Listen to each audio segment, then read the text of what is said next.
Ek wil vandag so 'n bietjie met jou gesels oor iets baie interessants wat ek gelees het en 'n hele ander perspektief gebied het oor die prediking of die preek van Petrus op Pinksterdag.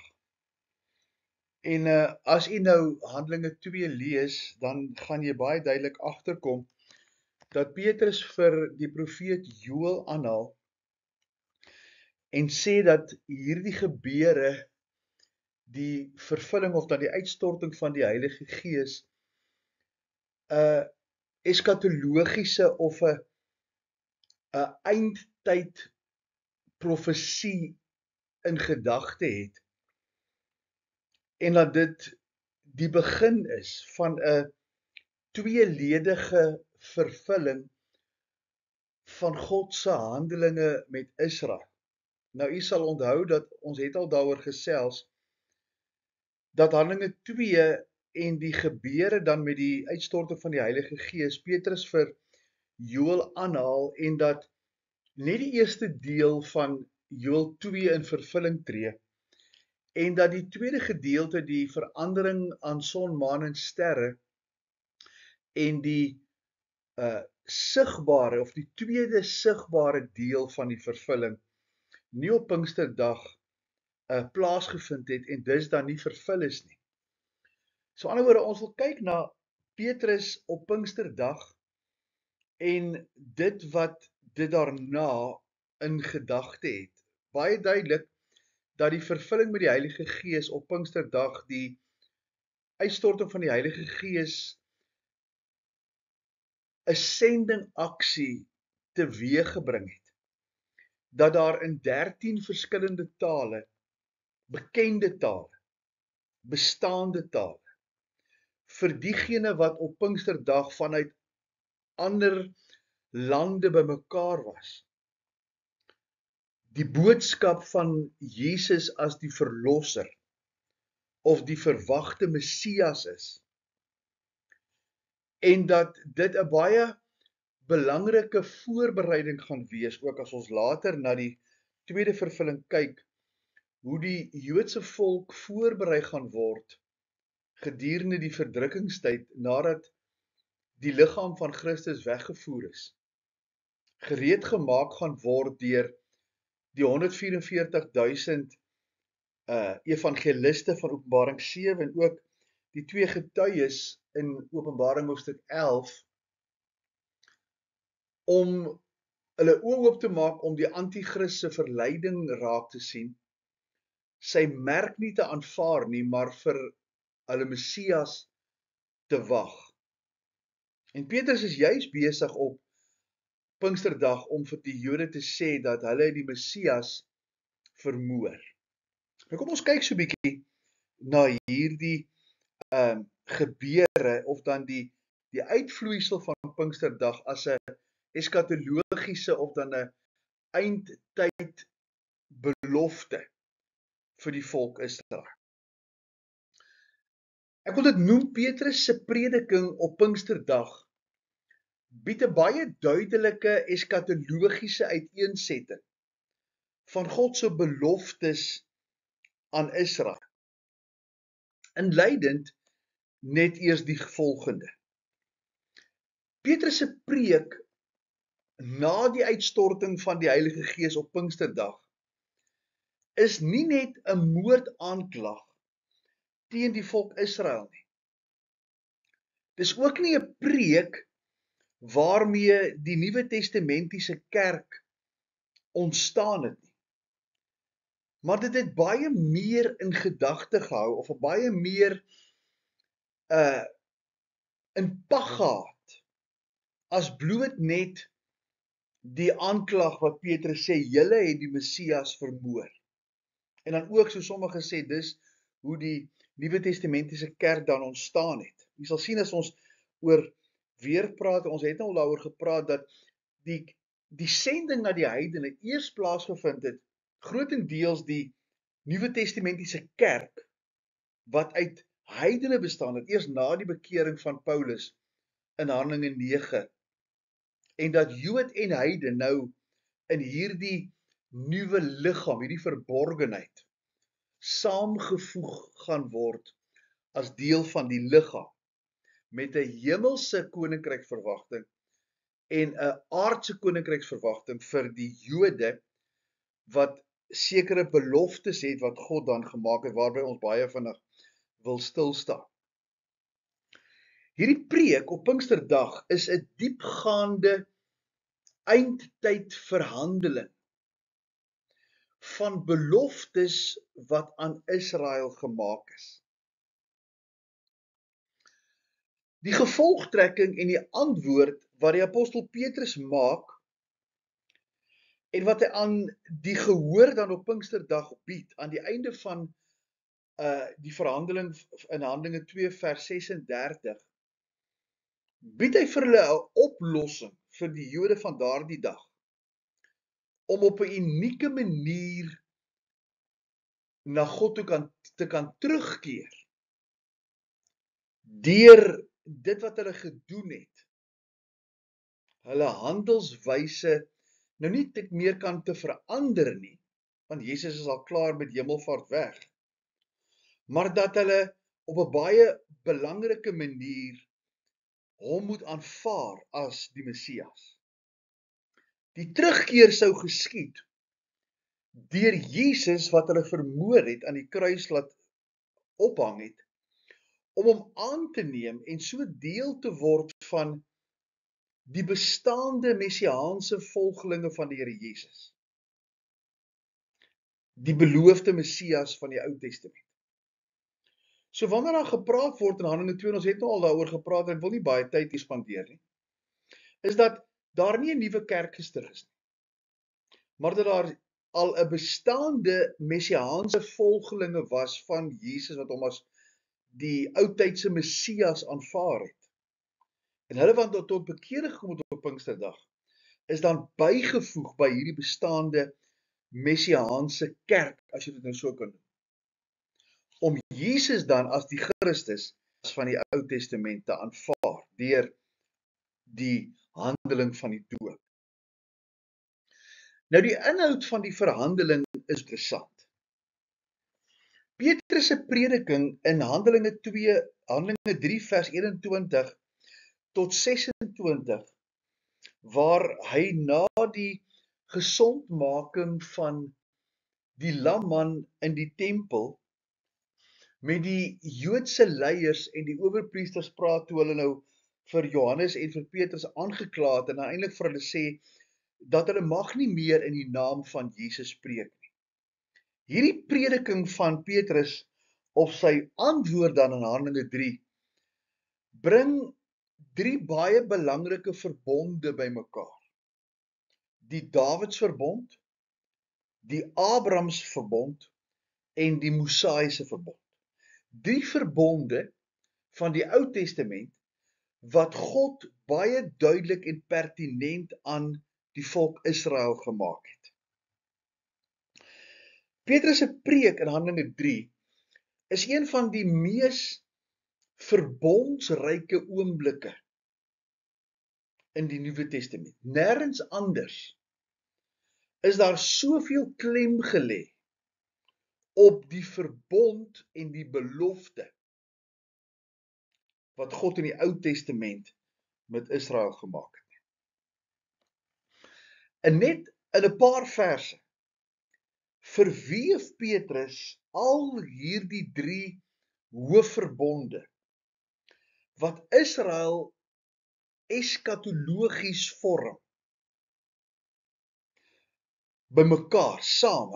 Hy bring hierdie 3 verbonde om Israel se eindtydplan wat God vir hulle gedagte het, saam te bring en wys dat hulle bymekaar kom in Jesus die Messias. En dan in 'n toekomstige koninkryks of volks herstel.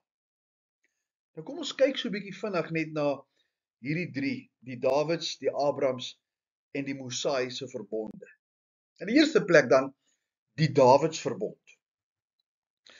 Die Dawidsverbond gaan oor die herstel van die koninkryk, dat daar 'n koning in Jerusalem op die troon van Dawid vir Israel sal wees. In Handelinge 3 vers 19 kom Paulus, dit is amper aan die einde van Petrus verskoon, aan die einde van sy gesprek met die hoëpriesters en die skrifgeleerdes, hy sê, kom dan tot inkeer en bekeer julle, sodat julle sondes uitgewis kan word en tye van verkoeking van die aangesig van die Here mag kom. So, hulle moet tot bekering kom, tot inkeer kom. Nou, inkeer beteken, hulle moet tot stilstand kom en erken dat hulle Jesus verwerp het as die Messias. Hulle moet hulle bekeer, en dis die tweede deel van bekering, is om te draai terug na die pad. So, kom tot stilstand, erken julle is verkeerd, en draai terug en aanvaar Jesus as die Messias. Sodat die tye van verkoeking van die Here af mag kom. En hy hom mag stuur wat vooraf aan julle verkondig is. So, dat die Messias kan kom om die Dawids verbond te kom vervul om in Jerusalem koning te word oor Israel, naamlik Jesus Christus. Die woord Christus is dan die gesalfde of die Messias. Hom wat die hemel moet ontvang. Hy's weg tot op die tye van die wederoprigting van alle dinge. Wanneer God dan hierdie verbond gaan vervul, en dit wat aan Dawid beloof is, weer gaan oprig, dat daar 'n koning op die troon van Dawid gaan wees, waarvan God van ouds af gespreek het, deur die mond van al sy heilige profetes. Maar in ander woorde, hy sê vir die owerpriesters, dat julle moet tot bekering kom en tot inkeer kom en erken dat julle die Messias vermoor het. Dieselfde boodskap wat hy in Handelinge 2 vir die feesgangers gesê het, dat hulle sonde, die sonde dat hulle hom verwerp het, uitgewis kan word. En God weer vir hulle kan teruggee. En hy, Jesus, die Messias, die koning op die troon van Dawid kan stuur. Waarvan die profete baie duidelik gepraat het. Hy bring met hierdie Dawids verbond, bring hy hoop. In Handelinge 3 vers 21, as hy sê, die hemel moet hom ontvang tot die tyd van die herstel van alle dinge. So, hy bied aan Israel met hierdie verbond van wat hy met Dawid gemaak het, of die belofte wat hy aan Dawid gemaak het, dat daar 'n tyd van herstel van die koningskap van Israel gaan kom.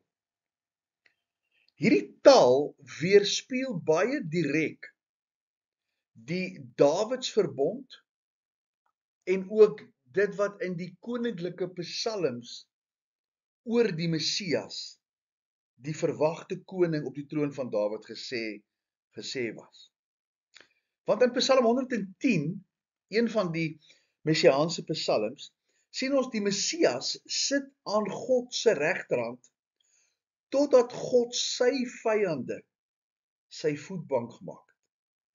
Totdat die Messias kom en al die teestand vernietig, sodat hy die belofte as Messias kan kom vervul. In Psalm 2, nog 'n messiaanse psalm, beloof God die nasies as sy erfdeel en die uithoeke van die aarde sy besitting. Dat wanneer Jesus gaan koning word op die troon van Dawid, dat die nasies sy besitting sal wees so ver as wat daar mense op hierdie aarde is. In Psalm 72 word daar gebid dat die koning geregtigheid sal hê om die volk te oordeel, om hulle van hulle vyande te verlos, om hulle onderdrukkers te verpletter en om die saak van die behoeftiges te verdedig. Dat God weer aan Israel sal teruggee, met sy terugkeer, wat hulle sondes van hulle gesteel het.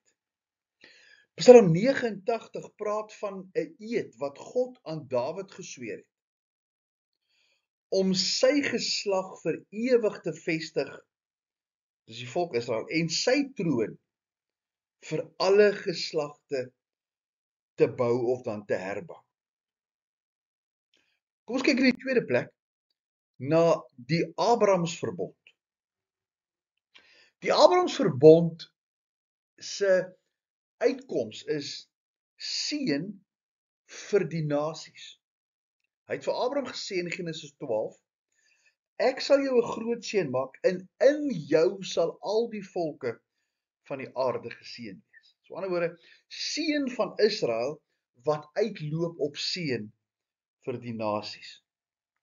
In Handelinge 3 vers 25 praat Petrus juis hiervan in sy gesprek met die skrifleerders en die owerstes.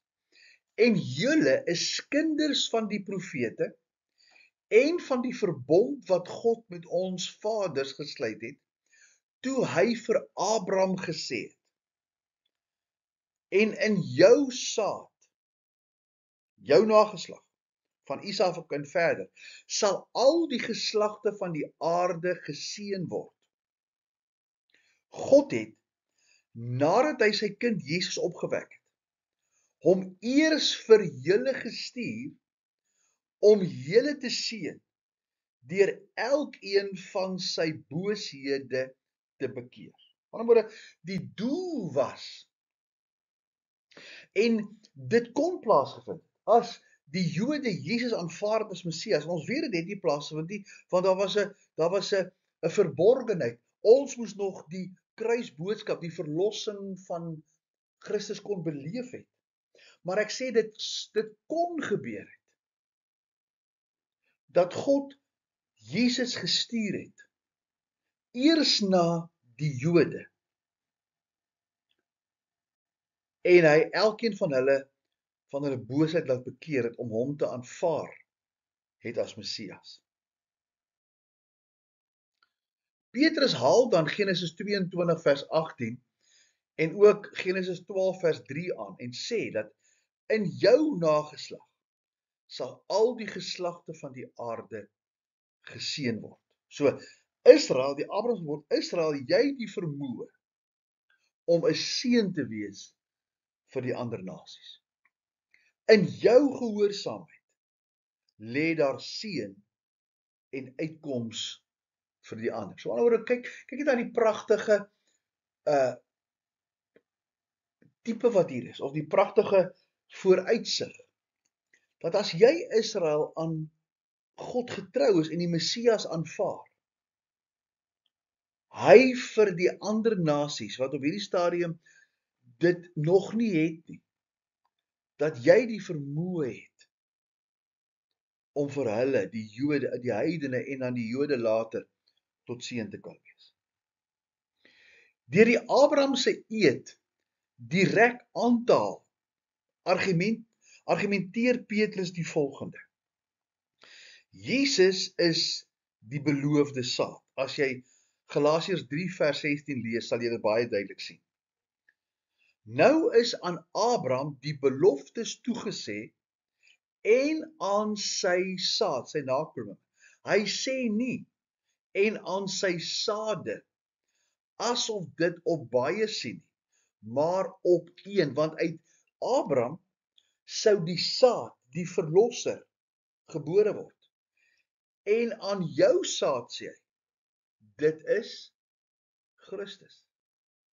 So, deur hierdie Abrahamsverbond in Handelinge 3 vers 25 aan te haal, argumenteer Petrus dat Jesus die beloofde saad is, die Messias is, wat sou kom, waardeur die Jode die uitbreiding van die seën wat God oor hulle uitstort, om hierdie Messias te aanvaar, dit deel kan word, vir hulle en vir die nasies. Dit praat van globale seën wat aan Abraham beloof is. En dit begin met Israel, maar dit strek uit tot alle nasies. Die herstel van alle dinge in vers 21 sluit dan die herstel van nasies in en nie net die herstel van Israel. Petrus wys dat die Abrahams verbond of die Abrahams belofte van wêreldwye seën en die Dawids verbond of belofte van 'n wêreldryke koninkryk en 'n koning, twee kante van dieselfde verbondstruktuur is.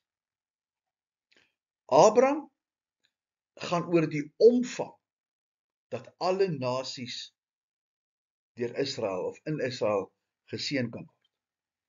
Maar met die Dawids verbond bring hy die meganisme of die agent wat hierdie seën gaan bring. 'n Messiaanse koning wat daardie seën aan Israel en aan die wêreld gaan bring. Kom ons kyk in die derde plek, dan na die Mosaïese verbond, of die verbond wat God dan met Moses gemaak het, met Abraham, met Dawid en Moses, het ons gesê, is hierdie drie verbonde. Die Mosaïese verbond praat van 'n oproep tot bekering en herstel. In Handelinge 3 vers 22 kom Petrus en hy sê aan die Joodse leiers, want Moses het tot die vaders gespreek. Moses het gesê, die Here julle God sal vir julle 'n profeet verwek uit julle broeders, net soos ek is. Na hom moet julle luister, volgens alles wat hy met julle sal spreek. En elke siel wat nie na die profeet luister nie, sal uit die volk uitgeroei word. So Petrus haal ook Moses aan, toe Moses vir die volk sê, dat hy gaan vir Israel 'n profeet verwek. En hierdie profeet gaan voorstap en hulle moet na sy woorde luister.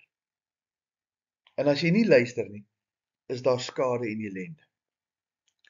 Petrus haal dan Deuteronomium 18 vers 15 tot 18 aan, waaraan hierdie profesie inhou van die profeet soos Moses. Moses is gestuur om die volk uit hulle fisiese slawerny uit te haal.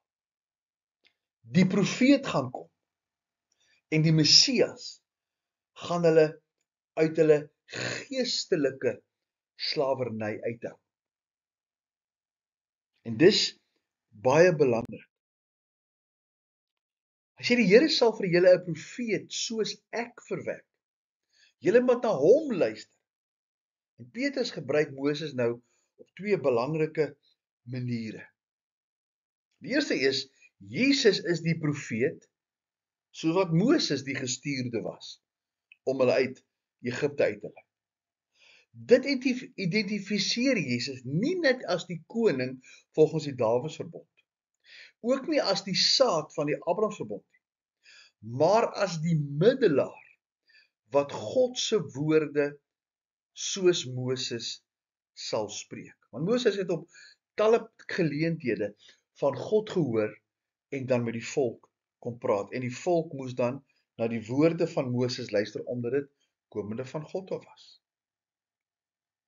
En die tweede manier hoe hy hom gebruik, is die Mosaïese verbondstruktuur. Dat daar seën is as jy gehoorsaam is en jou bekeer, en dat daar vloek is of gevolge is as jy ongehoorsaam is. Petrus beklemtoon, diegene wat luister, sal seën of herstel word. Diegene wat weier, moet uit die volk afgesny word, want dan die verbond het ook dan hierdie vloek, dat as jy nie luister nie, het jy geen deel nie. Maar as jy luister, het jy deel aan seën. Dit kom direk uit Deuteronomium se verbonds sanksies. As jy Deuteronomium 18 vers 27 tot 30 lees, en ook dan Deuteronomium 28 waar die seën en die vloek aan die volk voorgehou word voordat Moses sterf. Petrus pas hierdie Deuteronomiese patroon toe op bekering, seën, herstel en koninkryk. So, dit gaan oor die Mosaïese, die bekering, dit gaan oor die Abrahams, die seën, dit gaan oor die verbintenis tussen die Abraham en die Mosaïese, die herstel van beide Jood en heiden, en dan uiteindelik die koninkryk. Dus wortel Petrus die komende koninkryk in die Mosaïese patroon van bekering en herstel in. Die vraag is nou, waarna werk alles, of die punt in die toekoms, waarna alles nou heen werk? Kom ons kyk. Die Messias se wederkoms is die punt waarna alles werk. In Handelinge 3 vers 19 en verder sê hy, kom dat tot inkeer en bekeer julle, sodat julle sondes uitgewis kan word en julle tye van verkoking van die aangesig van die Here mag kom. En hy hom na julle mag stuur wat vooraf aan julle verkondig is, naamlik Jesus Christus. Hom wat die hemele moet ontvang, tot op die tye van die wederoprigting van alle dinge, waarvan God van ouds af gespreek het, deur die mond van al sy heilige profete. So, die wederkoms, die fisiese sigbare koms, en dis hoekom die Jode wat Jesus nie aanvaar as Messias nie, het nie deel aan die wegraping nie. En die liggaam van Christus het nie deel aan die tweede sigbare koms nie. Vir elkeen van hulle is daar 'n aparte geleentheid. Maar dit gaan hier vir die Jode oor die Messias se koms, sy sigbare koms, waarvan ons lees in Openbaring 20 en Sagaria hoofstuk 13 en 14 en baie ander plekke. Eerstens, werk hierdie punt, alles na hierdie punt toe, dat die Mosaïese patroon is bekering. Vers 19-20, bekeer julle, sodat die tye van verkoking van die aangesig van die Here kan kom. Die Mosaïese verbondslogika is, Israel bekeer hulle, en dan herstel God hulle. Deuteronomium 30 vers 1 tot 10.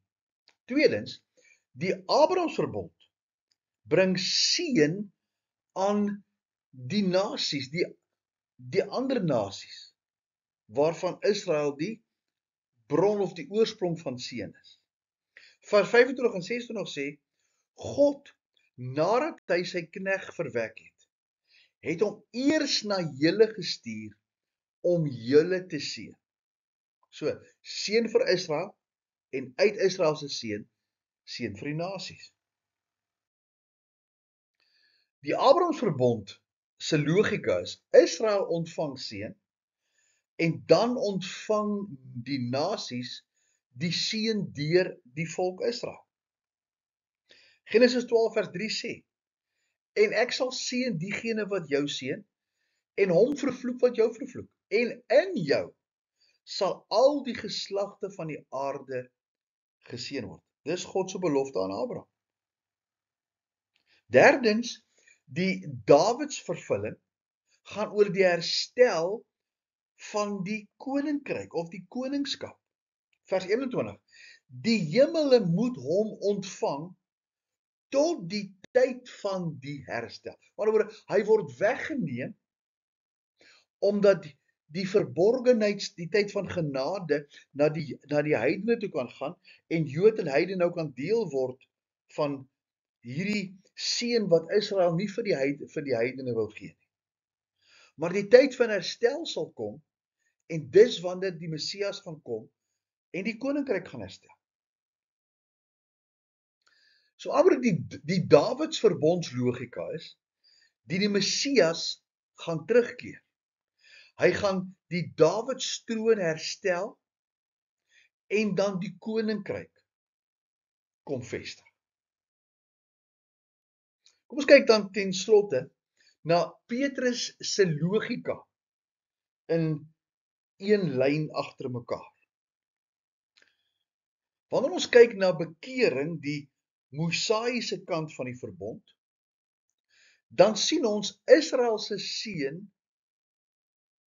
en aan die nasies word dan die Abrahamsverbond. Die Messias keer terug om te regeer en dis deel van die Dawidsverbond.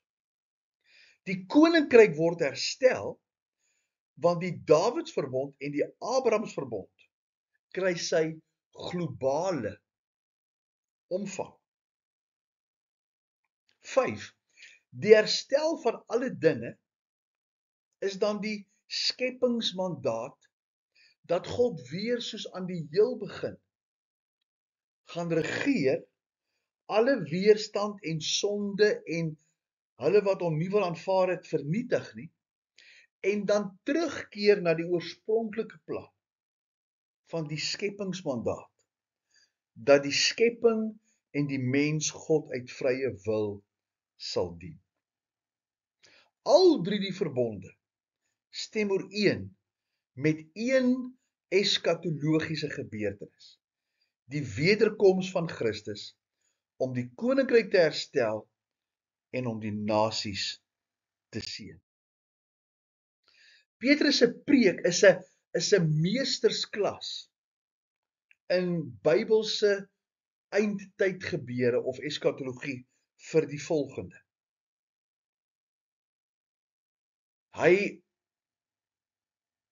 bring nie die verbonde in mekaar en laat hulle ineenstort nie.